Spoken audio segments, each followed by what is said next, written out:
La temática que vamos a abordar hoy, pues tendrá mucho que ver con este asunto, ¿no? El tema de la percepción, la persuasión, el fenómeno de la opinión pública en la actualidad y el concepto de la comunicación social, ¿no? Cómo surge la propaganda desde los gobiernos.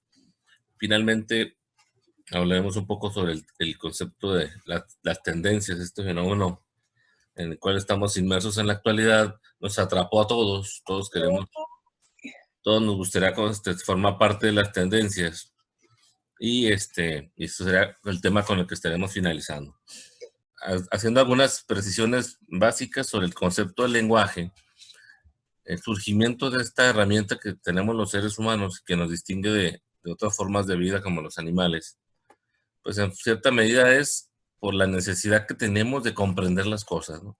Somos los únicos seres vivos que nos preguntamos el por qué está aquí este objeto, por qué yo estoy aquí, por qué gira el sol, por qué amanece en un lado y anochece en otro lugar, por qué se mueven. Entonces, esas preguntas que constantemente nos hacemos, ese deseo de comprender las cosas, fueron los que motivaron la necesidad de hablar.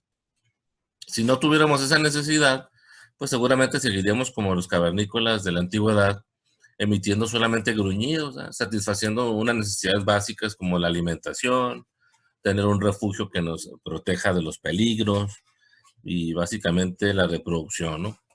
Pero, y bueno, lamentablemente muchos seres humanos tristemente llevan una vida muy limitada casi en este sentido, ¿verdad? Pero en general, los seres humanos tenemos esa necesidad de comprender las cosas. Este filósofo irlandés, George Berkeley, habla sobre el concepto de la percepción aquí vamos a generar pues un debate, ¿no? ¿Qué es la realidad? ¿Lo que percibimos a través de los sentidos? ¿O existe algo más que aún sin percibirlo, pero existe, ¿verdad? Es el debate que todavía persiste en la actualidad. Como reflexión, se señala que si las palabras reflejan las cosas, la comunicación es el reflejo de su entendimiento. Y, por ejemplo, al hacer uso de la palabra árbol, por ejemplo, ¿no? Aquí vamos a hablar del árbol. Pues todos en su mente seguramente tienen una percepción de lo que es el árbol, ¿no? Algunos habrán pensado en uno que tienen afuera de sus domicilios, en su parque, que les gusta caminar, o el que vieron en el día de hoy, ¿verdad? Puede ser con una forma de un árbol en forma de pino, puede ser un árbol muy alto, puede ser un árbol pequeño, etcétera, ¿no?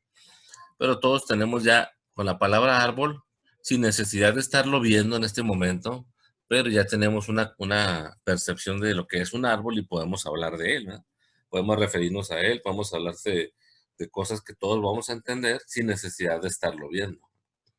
Bueno, si las palabras reflejan estas cosas, la comunicación refleja el entendimiento que tenemos de ellas, es lo que decía George Berkeley. Luego, también el lenguaje surge la necesidad de persuadir. Una vez que encontramos ciertos conceptos de una realidad, se nos hace necesario comunicarlas. Y si esa realidad nos hace sentir una conclusión, llegar a una conclusión que consideramos válida, pues queremos convencer a los demás de ello, ¿ah? Ejemplo, vayámonos allá en el tiempo de los cavernícolas, en donde uno de ellos descubre que una cierta planta pues es medio venenosa o que puede generar un daño gastronómico, ¿no? Nos puede generar a lo mejor malestar estomacal, etcétera, ¿no? Y como él ya la probó, pues ya él descubrió que esa planta ya es peligrosa y por consiguiente ya no piensa volverla a consumir. Y más adelante pasan los días y descubre que los niños de esa tribu cavernícola pues empiezan a descubrir también esa planta y quieren consumirla. Y él siente la necesidad de convencerlos de que no lo hagan, ¿ah? Porque él ya sabe que les puede hacer daño. Y entonces empieza una discusión. Ellos no van a entenderlo tal vez y van a pensar que lo hace por envidia o sin conocimiento de causa, que no les permite consumir ese alimento, que ellos ven que tal vez se les antoja, pero él les advierte, les quiere persuadir de que no lo hagan porque hay un peligro, ¿no? Entonces, también este lenguaje, esa búsqueda del conocimiento, la búsqueda de entender las cosas, de alguna manera genera la necesidad de influir en los demás, de comunicar lo que descubrimos y convencerlos de que lo que hemos descubierto pues sirva para todos, ¿no? Sirva para alertarnos de un peligro o sirva para encontrar una mejora en algo, ¿no? y de ahí pues surge la necesidad de persuadir a los demás. Esto, el concepto de la persuasión pues, fue evolucionando de manera cuántica. En la imprenta, al surgimiento de la imprenta hace 550 años, se generó de manera paulatina primero la industria de los libros. Recordemos que nos platicaban que los libros antes los escribían en los monasterios. Es como tenían entretenidos a los monjes, ¿no? Para que no tuvieran malos pensamientos. Así me lo planteó una persona, un maestro que tuve. ¿Por qué crees que antes los monjes no cometían tantas atrocidades como ahora? Es pues que los tenían entretenidos ahí escribiendo, transcribiendo los versículos de la Biblia de día y de noche, porque tenían que escribirse esos libros a mano, ¿eh? Cuando surge la imprenta, pues todo se automatizó el proceso de impresión de libros y ya no fue tan necesario monjes que tuvieran ahí letra bonita para escribir y ya se aburrieron y ya tuvieron otro tipo de comportamientos lamentables, ¿no? Entonces surge la industria de los libros, surge también el concepto del periodismo, a poder imprimir de una manera pues, prácticamente automática. El mismo día podemos imprimir muchos volantes, miles de páginas. Fue posible construir el fenómeno del periodismo, ¿no? Conseguir un comunicado que llegara a muchas manos y comercializarlo, ¿no? No solamente información, sino darle un servicio a ciertas personas, empresas, industrias, comerciantes, que veían en esos volantes o en esa posible publicidad en el periodismo una ventaja que tenían para ellos, ¿no? Entonces surge el periodismo gracias a la imprenta y con esto se construye lo que se llama la opinión pública, lo que se llamó hasta pocos años, hace poco tiempo, la opinión pública. ¿Qué es la opinión pública? ¿Alguien tiene una definición de opinión pública? Ernesto Hinojos, que fue el primero en llegar. Bienvenido, felicidades. ¿Qué concepto tiene usted o cómo podría definir la opinión pública? Sí, una forma de ver determinada situación de una forma generalizada, ¿no? Una opinión generalizada transmitida por un comunicador. Muy bien, me parece muy bien esto de el concepto generalizado, ¿no? Por ahí va muy bien. ¿Alguien más tiene una opinión? ¿Y Dalí? Defínanos opinión pública para usted, ¿qué le parece? Pues es un juicio o concepto que una persona tiene acerca de alguien, acerca de algún asunto. Bien, bien, bien. ¿Quién más quiere participar? Luisa Ramírez.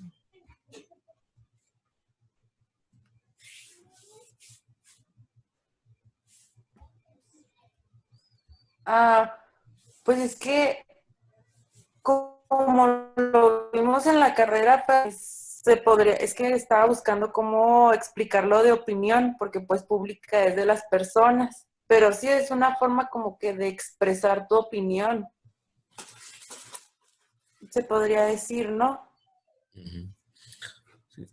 Anteriormente, al hablar del tema de opinión pública, no se refería propiamente al concepto de opinión, sino en realidad se refería al grupo de personas que construyen la opinión pública.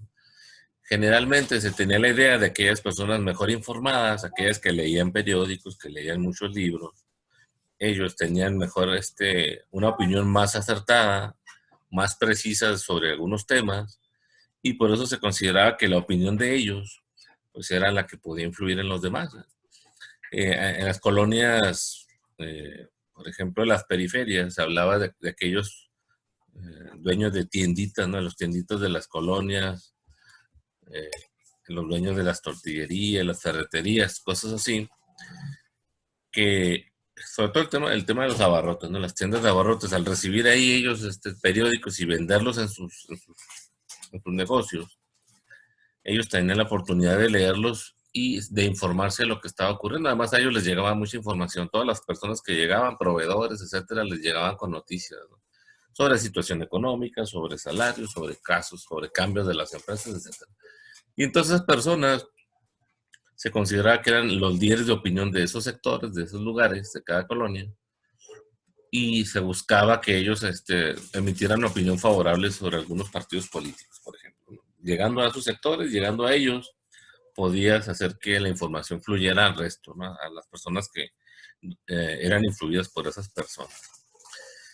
En el caso de la ciudad de Chihuahua, por ejemplo, por citar lo que antes el periodismo abarcaba, que eran las suscripciones, se habla de que, por ejemplo, los periódicos como El Heraldo tienen cerca de 3.500, 4.000 personas suscritas, son suscriptores del Heraldo, y que generalmente pues son empresarios, son políticos, son académicos, personas que les interesa estar informados, por eso adquieren una suscripción y que entonces constituyen la opinión pública, ¿no?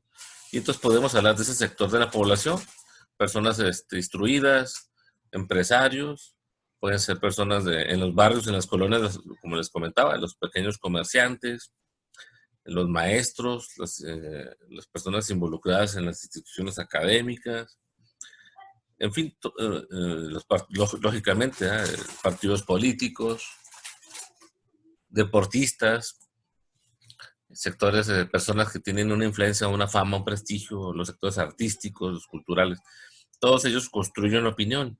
Ya una vez que construyen ellos un cierto nivel de reputación, de prestigio, eso hace que sean voces autorizadas y que muchas personas los escuchen y los sigan, ¿no? Y los respeten. Tan es así puede ser que incluso un deportista, su liderazgo por el hecho de conseguir la admiración y sus éxitos como deportista, pues hace que tristemente a veces les demos atributos o les concedamos atributos que no les corresponden y los hagamos gobernantes, ¿ya? Como un Cuauhtémoc Blanco que gobierna el estado de Morelos y que arrasó en las elecciones, pero que, por ejemplo, ¿qué ocurre en la actualidad? No sé si estén enterados, las encuestas recientes hablan de que es el gobernante peor calificado. Y la culpa pues no la tiene el indio, como dice una frase muy coloquial en nuestro país, sino el que lo hace compadre, ¿no? Sí, como deportista fue muy exitoso, tal vez de los mejores futbolistas que hemos tenido en nuestro país, en la selección mexicana, puso en alto, le dio dignidad a la selección en la época que jugó, pero una cosa es ser deportista y otra cosa es haber gobernado un estado, ¿no? Como Morelos, y entonces están las consecuencias, ¿no? Pero tristemente, por el hecho de, si nos preguntamos cómo llegó un Cuauhtémoc Blanco a eso, a ser gobernador de un estado, pues es por la opinión pública, se convirtió en una persona famosa en el ámbito del deporte y en temas deportivos ni hablar, ni respeto. Yo no podría opinar mejor que él, ¿eh? En temas de deporte seguramente él tiene mejores conceptos de cómo prepararse, cómo mantenerse vigente, la condición física, etcétera. Aún a pesar de su técnica muy empírica y muy talentosa, es un futbolista nato, pero seguramente en esos temas yo no tengo nada que hablar con él, ¿eh? No puedo conocer cómo mantener mi condición física mejor que lo hacen ellos. Pero temas de política, pues son otros temas, ¿no? Aparte, entonces, volviendo pues al tema de la opinión pública, antes el concepto de opinión pública era considerado el segmento de la población que estaba informada de muchos temas y que al preguntarles a ellos iban a darnos una opinión mucho más documentada que la que teníamos la mayoría de las personas. Y pues eran personas educadas, eran personas que buscaban ser líderes de opinión. Sin embargo, en la actualidad hemos estado viendo que ha cambiado un poco este asunto, ¿no? Ya antes estas personas que constituían la opinión pública y que eran dignos de respeto, pues algunas hasta aspiraban a hacer eso, ¿no? Algunos aspirábamos a convertirnos en líderes de opinión. Sin embargo, más adelante vamos a ver qué fue lo que pasó. Y luego el concepto de comunicación social formal surgió hace apenas 45 años, es muy nuevo la palabra comunicación social. En la UNESCO, en ese año, se creó el Departamento de Investigación, Planeación y Políticas de Comunicación. Para el año siguiente, al organizar una cumbre sobre las diferentes naciones, ahí se le pone el título, ¿no? Conferencia Intergubernamental sobre Políticas Nacionales de Comunicación Social. Finalmente surgió la palabra, ¿no? Y entonces es como se institucionaliza el concepto de la propaganda gubernamental, ¿no? Se hace necesario que los diferentes órganos de los gobiernos de los países crearan un departamento, una sección, una secretaría. En nuestro país todavía y incluso en los gobiernos de los estados no alcanza el rango de secretaría. Aunque participan los coordinadores de comunicación social, participan en el gabinete de los gobernadores o del presidente, pero no se les nombra secretarios, simplemente son coordinadores, ¿no? Y su función, pues, es organizar todo lo que es la propaganda oficial, ¿no? Regresando al concepto de la opinión pública, en los países llamados de primer mundo, europeos, países muy informados como Japón, donde todavía en la actualidad, no sé si ustedes sepan, pero Japón ha sostenido la impresión de los periódicos impresos todavía. Todavía es un país que consume diariamente cerca de 70 millones de periódicos y revistas impresas. Y a pesar de ser un país que no podemos catalogarlo atrasado, ¿no? Ellos son de los primeros que desarrollaron mucha tecnología en conceptos de la electrónica. Es un país que tiene todo, la población tiene años siendo líderes en conceptos de la calidad, pero es un país que lee mucho y como que tal vez en su idiosincrasia es necesario palpar lo que están leyendo, ¿no? Alguien me comentaba que el periodismo impreso, si bien tiene muchas debilidades en la actualidad, no puede enfrentarse contra las páginas de noticias en Internet, no puede con la industria de la radio, ¿no? Que es inmediato, el mismo día nos transmiten la información y el periódico lo va a hacer hasta el día siguiente. O la televisión, por supuesto, pues no, ¿eh? Sin embargo, hay un segmento de la población, y ahorita lo vamos a entender un poco más cuando hablemos sobre la fisiología de la comunicación, que necesita el tema de la evidencia táctil, ¿no? El tema de palpar las cosas con la propia mano, se hace necesario muchas veces para poder creer en algo, ¿no? Para poder creer algo tengo que tocarlo, tengo que palparlo, ¿no? No solamente verlo. Y en parte tiene que ver por el tema de las visiones que a veces uno pudiera tener, ¿eh? Sabemos que la vista puede ser engañada por un truco de magia. Y entonces eso hace que si queremos realmente constatar que algo que estamos viendo es real, pues tenemos que tocarlo, ¿no? Quiero ver si esta pared está real, bueno, pues tengo que tocar esta pared o este mueble o este objeto. Y es cuando ya me convenzo que sí exista, que no lo estoy alucinando. Entonces, y entonces en ese sentido hay un sector de la población que no solamente por la nostalgia del pasado, sino por este asunto de palpar lo que está leyendo, le da mayor seriedad a un periódico impreso, ¿no? Ya para haber cumplido todo el proceso de impresión, de investigación, corrección ortográfica de los textos, la selección de las imágenes, de las fotografías que se imprimieron, como que le damos un mayor grado de responsabilidad a esa labor, nos hace pensar que le dedicaron muchas horas, al menos 24 horas casi, a elaborar ese periódico para que yo lo tuviera el día de hoy. Y eso tal vez me dé la certeza de que la información es más precisa.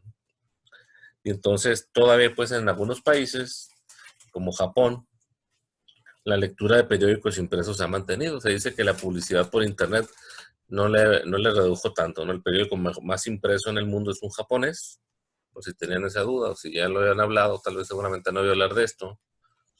No es un periódico inglés, no son ingleses, no es un alemán, ni siquiera es un periódico norteamericano. En su mejor momento, el New York Times imprimió 4 millones de ejemplares diarios. Eso fue su mejor momento. Pero aún así, ya pues esos tirajes ya cayeron. Y la industria, los periódicos impresos donde se ha mantenido es en Japón todavía. Digo, guardando la proporción con su población, ¿no? Porque ciertamente en China, al ser más de 1.700 millones de habitantes, hay mayor cantidad de periódicos que se venden ahí. Pero proporcionalmente hablando, Japón es el que más lee. ¿Sí? Y aún así, te digo, diariamente se siguen imprimiendo 70 millones de periódicos y revistas, ¿no? Pues sería uno que tal vez los periódicos o el periódico que llegó a tener mayor tiraje, pues sería en Estados Unidos. Hablábamos de New York Times, en su mejor momento fueron 4 millones de ejemplares. Luego podríamos haber pensado también en el Times en Londres, que es el periódico, actualmente pudiera ser el periódico decano. No fue el primer periódico que existió, pero de los que están en la actualidad, que sigue vigente, el Times, pues es el más viejo, ¿no? Es el que sigue vivo, pero tampoco es el más leído, ¿no? Pudiéramos pensar en otro periódico amarillista, tipo la versión del Peso, pero el original, que sería la versión inglesa, llamado El Sol, The Sun. Ellos crearon el concepto del periódico vespertino amarillista, pero tampoco es el que tiene mayor tiraje.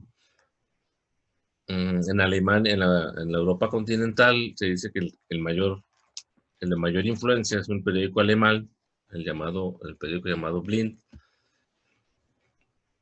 Pero no, finalmente les comentaba, el periódico de mayor tiraje es un japonés. Y en el caso de Japón, ahí a pesar del avance de las tecnologías de información, el internet, los celulares, todo esto, a pesar de todo ello, solamente perdieron un 20% más o menos de su tiraje, de 14 millones, bajaron a unos 11 millones, poco más de un 20, por ahí menos. Y entonces estos países que estamos hablando, generalmente lo que es primer mundo, ahí se habla de que el 30, 32%, una tercera parte, uno de cada 3 personas están bien informadas, ven noticias, compran periódicos, eh, ven diferentes versiones o diferentes fuentes de información, o sea, no se conforman con haberlo escuchado en un noticiero o un solo periódico. Y entonces ese segmento de la población, pues por eso son primer mundo, ¿no? Una población informada, no es tan fácil que caigan en la demagogia, no es tan fácil que un político los engañe. Y si los engaña, pues los va muy mal, o sea, firma su sentencia de muerte porque a la siguiente elección va a ir para afuera, ¿no? Hay castigo, ¿no? Hay voto de castigo, ¿no? Sin embargo, tristemente en nuestro país, yo en parte se lo atribuyo pues a la gran cantidad de cuestiones ventajosas de nuestro país que tenemos en la vida, ¿no? Un país con muchas bellezas, muchos paisajes, mucha alegría, mucha algarabía, pues que va a andar perdiendo el tiempo en la lectura, ¿no? Allá en Europa, en Inglaterra, donde meses y meses de lluvia, de mal clima, de frío, de las nevadas, pues obligó a ser una sociedad encerrada, ¿no? Solamente tienen 3 meses con algo de sol, 3 meses soleados, y el resto del año son 9 meses de lluvia o de nublados o de frío, y entonces son sociedades que tuvieron que ensimismarse en sus hogares, y lógicamente, pues claro que ellos se refugiaban en la lectura, ¿no? Eso también ayuda, ¿no? Y en general en Europa también los climas son más parecidos, ¿no? Pero en México, pues claro que no, ¿no? Con estos paisajes, con tantos, las costas, las playas, la sierra, en fin, toda la gama que tenemos en nuestro país, pues los mexicanos somos más de la calle, no somos más eh, del disfrute de la algarabía, y la lectura no ha sido una de nuestras mejores virtudes, no somos un país que lea como deberíamos, ¿no? Se dice pues que México en su mejor momento o durante muchos años, solamente uno de cada 10 personas, el 10% estaban informados.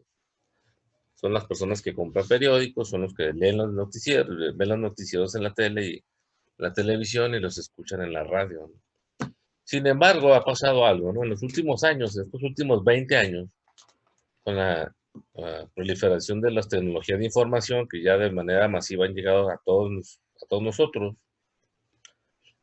y que en teoría debería haber generado una sociedad más informada en México, porque ya ni siquiera tenemos que comprar los periódicos, o sea, la información está gratuita, ¿sí? Es gratis la información. Hay periódicos de noticias que suben la información gratuita, no tenemos que pagar una suscripción, y es información de calidad. Y si no es información de calidad, pues la puede uno cotejar con otros medios y ya uno verifica cuál dijo la verdad, ¿no? O más o menos qué parte de verdad dijo uno y qué otra parte de verdad dijo otro. Y gratis, o sea, la información ahora la tenemos gratis. Salvo el periódico Reforma, que es el periódico de mayor prestigio, que sigue cobrando una suscripción. Pero la gran mayoría en nuestro país son gratis. El Universal, los periódicos como Milenio. En Chihuahua tenemos te dice que fue cuna del periodismo digital. O sea, es lo que presumimos los chihuahuenses, ¿no? Que aquí nos ocurrió bueno, se le ocurrió a varios periodistas hace poco más de casi ya 20 años, empezar con periódicos digitales y verdaderamente actualizar la información durante el día, ¿no? Si bien se supone que la jornada, creo, es el que tiene el registro de haber sido el sitio web de mayor antigüedad, primero pues que registró un sitio web de noticias en México, pero ellos se limitaban a reproducir íntegramente la edición impresa, ¿no? Lo único que subían eran las páginas impresas, pero durante el día no actualizaban esa información. Y sin embargo, aquí en Chihuahua sí, ¿no? Periódicos como Tiempo, que es el primero que hubo en el estado, en la ciudad, y se atribuye a nivel nacional ser el verdadero primer periódico digital que actualizaba durante el día, cambiando las portadas, poniendo la información diaria. Y junto con Tiempo llegaron muchos otros, ¿no? Llegaron muchos otros medios que manejan un buen nivel de periodismo en Chihuahua. Y entonces uno dirá, bueno, si la información es gratis en Internet, ¿por qué en vez de aumentar esa opinión pública en México del 10%, disminuyó a un 8%? A ver, Omar Gutiérrez, ¿qué se le ocurre que pudo haber pasado? Que en vez de que estemos en una sociedad más informada, porque tenemos las herramientas gratuitas en el celular o en las computadoras, y ya no tenemos que pagar suscripciones ni comprar libros, en vez de subir el porcentaje de población informada, disminuyó a un 8%. ¿Qué se le ocurre que pudo haber sido la causa? Pues pienso yo que mucha gente no tiene acceso a internet, que aunque sea gratuita, pues no había acceso a Pero sí lo tenemos. Sí, supongamos, sabemos que hay un porcentaje que todavía pues no puede tener un plan, pero tenemos datos y no es relativamente tan costoso gastar datos en informarse, ¿no? Mucho más de la mitad sí existe. Se dice que en México son casi 100 millones de líneas telefónicas, de celular. Y el porcentaje con hogares con internet ya hace 3 años, me parece, pasamos, creo que fue en el 2016 o 2016, cuando ya más de los hogares, más de la mitad de los hogares, más del 50% de los hogares en México ya tienen internet en su casa. Eso pudiera generar que entonces ya más de la mitad pudiera informarse gratuitamente. No sé si, Pues, perdón, no sé si sea por el aspecto de el mismo internet te genere otro tipo de información o desinformación, que con eso a la gente le basta como para sentirse informado. O sea, el ver una noticia a través de una red social como Twitter y decir, pues ya, entonces aquí ya no tengo la necesidad de meterme a una página que sí es verdaderamente seria, con fuentes de información, como son las páginas de los medios de comunicación, de periódicos, y la mayoría de las personas se sienten informadas por medio de lo que leen en redes sociales, que es la mayoría de las veces es desinformación, ¿no? Bien, iba muy bien. El único detalle, o sea, ciertamente las redes sociales y otras opciones que tenemos en internet, pues a veces nos abruman con otro tipo de contenidos, y entonces lo que ha generado es que no le dediquemos a un porcentaje de tiempo a la información, a informarnos de cosas serias en medios un poco más oficiales.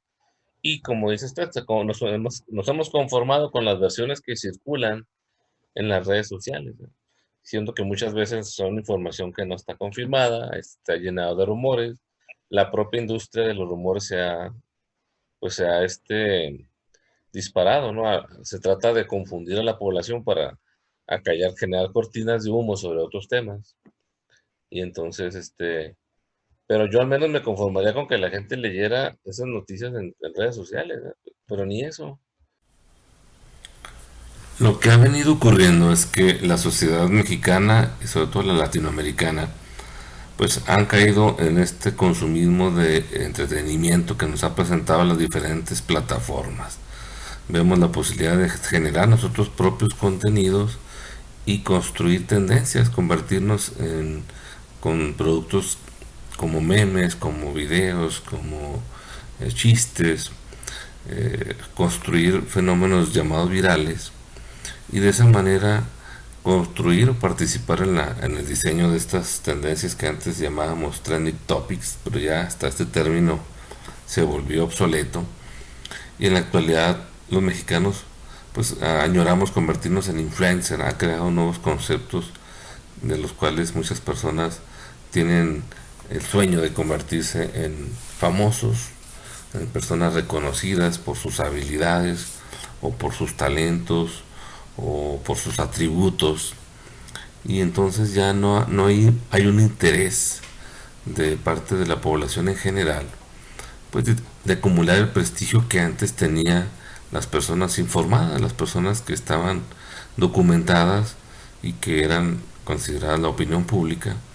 Pues ya no hay ese público que le reconozca ese talento, y ahora nos vamos con la frivolidad que nos ha construido esto de las redes sociales.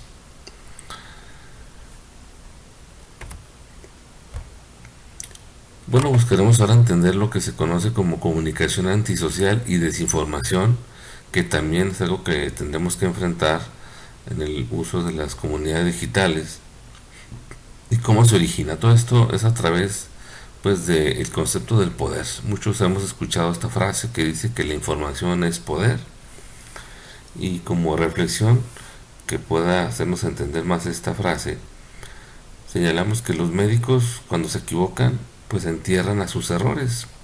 Un abogado, cuando se equivoca, su cliente pues pierde la libertad, quedan encerrados en la prisión. Pero en el caso de los comunicadores, quienes nos dedicamos a esto, nuestros errores los publicamos y todo el mundo se entera de ellos. Y entonces vemos que políticos que se han equivocado en un discurso, comunicadores, periodistas que también se han equivocado con una palabra o con una información, pues ponen en riesgo su prestigio, se convierten en la burla, el esmerreír de la sociedad.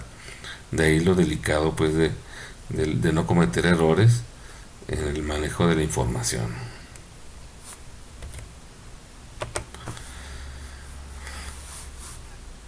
Bueno, ¿y por qué necesitamos una estrategia? Entendamos que vivimos en una guerra por el poder, y esta lucha por el poder surgió desde la época de las cavernas. ¿Sí? Este concepto del poder surge por la necesidad que tenían nuestros antepasados cavernícolas para asegurar la sobrevivencia de su tribu o de la manada. Ahí se decidía elegir a un líder, que generalmente era quien tenía mayor atributos, mayor inteligencia, para diseñar planes de sobrevivencia, ¿no?, y de defensa de esa pequeña comunidad. Y entonces, por eso fue que se creó el concepto de la jerarquía, ¿no?, que sigue hasta nuestros días. Aquellas personas que tienen mayores inteligencias y capacidades para prepararnos en la defensa de los peligros y de las amenazas. Luego, con el paso del tiempo, después de que dejamos ese tipo de vida primitivo, pues fue evolucionando la civilización, y este tipo de el concepto del poder fue evolucionando. Primero evolucionó en fuerza militar. Los países o los pueblos que desarrollaban un ejército conquistaban a otros y se apoderaban de las riquezas. Posteriormente se desarrolló el concepto de la popularidad, del prestigio, que dio cabida a la democracia, de lo que hoy llamamos la política, y la nueva forma de gobierno, estos que dejaron de ser militares. Y en la actualidad se considera que la principal concentración del poder es a través de la riqueza, a través del éxito económico, ya sea individuos o instituciones, empresas transnacionales acumulan riqueza, y esto les permite acumular poder incluso sobre los países, ¿no? Someten a gobiernos a su capricho. En este contexto de lucha por el poder, la comunicación es utilizada como un arma. Tenemos que entender eso. Y por tanto, a quienes nos dedicamos a la comunicación, nos contratan por nuestras capacidades estratégicas. Para eso nos contratan, como auténticos francotiradores de la información. Era lógico y entendible que al ser utilizada la comunicación como un arma, pues surgieran aspectos de lo que se conoce como la guerra sucia en el uso de la información. Y entonces surge el concepto de la comunicación antisocial y la desinformación. El segundo de ellos, el tema de la desinformación, fue definido como este político comunista ruso, Sergei Oyekhov, como la acción de inducir a un error mediante el uso de información falsa. ¿Sí? Podemos hacer que nuestros adversarios se equivoquen, ya sea políticos en una contienda electoral, o ya sea nuestros oponentes económicos, nuestra competencia. Si nosotros tenemos la fabricación de un producto o una empresa, pues habrá alguien que sea nuestra competencia y la intención es hacer que esa persona se equivoque. Y entonces así es como se generan información falsa con la intención de dañar a nuestros oponentes.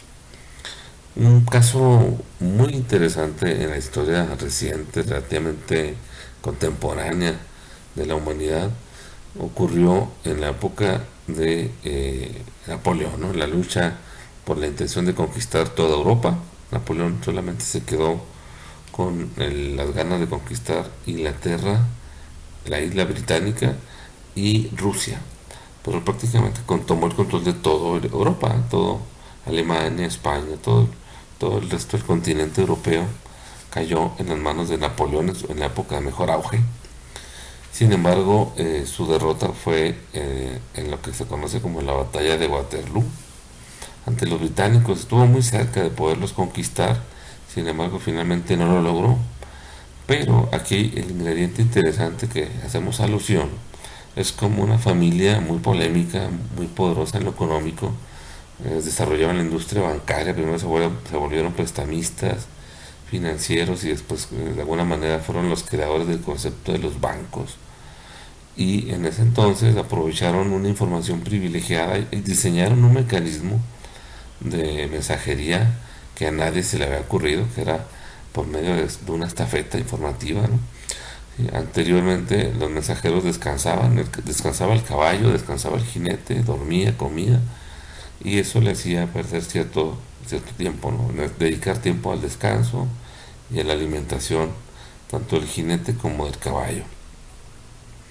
Pero a este señor, a esta familia, los Rothschild, se les ocurrió diseñar una especie de estafeta informativa, de tal suerte que el jinete y el caballo que llegaban a cierta etapa ya con un nivel de cansancio, heredaban el reporte, un reporte por escrito o un reporte oral, una información oral, dependiendo de las circunstancias, y traspasaban esa información a otro jinete y a otro caballo que continuaban con el camino, ¿no? Sin detener el mensaje, y eso le dio la ventaja de obtener información privilegiada varios días antes que el resto del país en Inglaterra, de tal suerte que ellos supieron antes que nadie que Inglaterra había logrado vencer a Napoleón, y eso pues permitiría mantener la estabilidad de este país, Inglaterra, ¿no? Sin embargo, mañosamente, muy tramposamente, los Rothschild empezaron a generar información falsa, especulando que posiblemente habían perdido, ¿no? Y que ya venían en camino las tropas francesas, las embarcaciones de Napoleón ya venían a tomar el control de Inglaterra, y entonces hicieron creer a la población adinerada, a la aristocracia británica, pues que ya estaban a punto de llegarse al fin, de ser vencidos y sobre todo de perder sus pertenencias. Y ellos, como aparentemente buenos samaritanos, pues se ofrecían a comprar las propiedades de estas personas, solamente que a un precio muy bajo, ¿no? No al precio original, porque pues aparentemente al haber perdido la guerra, no tenían ya ese mismo valor, o no habría quien se las comprara a ese valor original. Y entonces los compraron a precio de ganga, fue lo que ofrecieron, si querían. Y muchos cayeron en la trampa, muchos adinerados vendieron sus castillos, sus enormes propiedades, y este personaje se encargó de apoderarse de ellos a un muy bajo precio. Llegó un momento en el que finalmente, después de algunos días, llega la información verdadera, se descubre que Inglaterra ganó esa guerra, ganó esa batalla, y no había peligro con Napoleón, y las personas que quisieron recuperar propiedades finalmente vieron que los Rothschild pues se aprovecharon de la situación y no se las devolvieron, ¿no? Les indicaron que pues si querían recuperarlas tenían que comprarlas a lo que valía, no a lo que lo habían vendido. Y fue así como ellos engañaron a un país y se apoderaron de la máxima riqueza, de la cual su dinastía sigue siendo propietaria durante muchas generaciones hasta la actualidad, ¿no? Cómo estafar a un país por medio de desinformación. Es un ejemplo claro que ocurrió hace más de 200 años, pero que se sigue cometiendo en la actualidad. En las bolsas de valores se especula de esa forma, en las elecciones políticas se especula de esta forma, para engañar a los adversarios. A esto se le conoce como desinformación. Los rusos comunistas se especializaron en ello. Y precisamente, poniendo el ejemplo de lo que fue la Revolución Rusa, ellos se encargaron de generar el otro concepto, la comunicación antisocial, que se define como el uso del rumor para causar el desprestigio de una persona o una institución o un gobierno, y de esa manera propiciar una rebelión o el ataque en contra de alguien o de algo. Así fue como se propició un ambiente hace más de 100 años en la Rusia de los zares para generar que el pueblo se molestara con sus gobernantes. Se encargaron de generar una comunicación antisocial, mensajes exagerados, donde se presentaba a la aristocracia rusa, a los zares, como personas muy frívolas que despreciaban a su pueblo, que se vivían en la fiesta, en los lujos, en los excesos, y no les importaba la pobreza. Y así fue como se fue construyendo un desprestigio en contra de los zares, para que de esa manera un humor social, algo parecido a lo que ocurrió en México hace unos años, en el 2018, se propicia un humor social dentro de las mismas esferas del poder, para que la población se moleste con los actuales gobernantes y participe de una revolución como fue la rusa, ¿no? Y después de eso, pues, ¿qué ocurrió? Derrocan al régimen ruso, asesinan a la familia aristocrática rusa, los zares y toda su descendencia, y se instaura un régimen comunista, ¿no? Una dictadura comunista que después de haber tomado el control, inmediatamente, para evitar que volviera a generarse una revolución por parte del pueblo, pues se encargó de descabezar a todos los que pudieran encabezar eso, ¿no? Destruyó a a la academia, maestros, a pensadores, a jefes de corporaciones policíacas, a jefes de corporaciones como el ejército, a personas pensantes, líderes de colonias, líderes de opinión. Todos esos fueron ejecutados por el régimen comunista, porque sabían que, así como ellos propiciaron una revolución, tenían que desactivarla para que alguien más no quisiera hacer lo mismo con ellos, ¿no? Al descubrirse que los beneficios del llamado paraíso de los trabajadores pues no fueron ciertos, ¿no? Hubo un engaño a la clase trabajadora, se le incitó a través de esta comunicación antisocial a una rebelión en la cual fueron engañados, como fueron engañados en Cuba, como han sido engañados en China, y pues cayeron en un régimen del cual no han podido liberarse, ¿verdad? Rusia sí lo pudo hacer aparentemente, pero Cuba con más de 60 años, China igual, tienen este yugo donde no hay libertades, donde hay una excesiva vigilancia, y donde tristemente ese modelo, otros países, incluido tal vez el nuestro, pues están cayendo en eso, ¿eh? La población está llegando a considerar la posibilidad de aceptar un régimen así. ¿Por qué se logró que la gente pensara en aceptar algo así?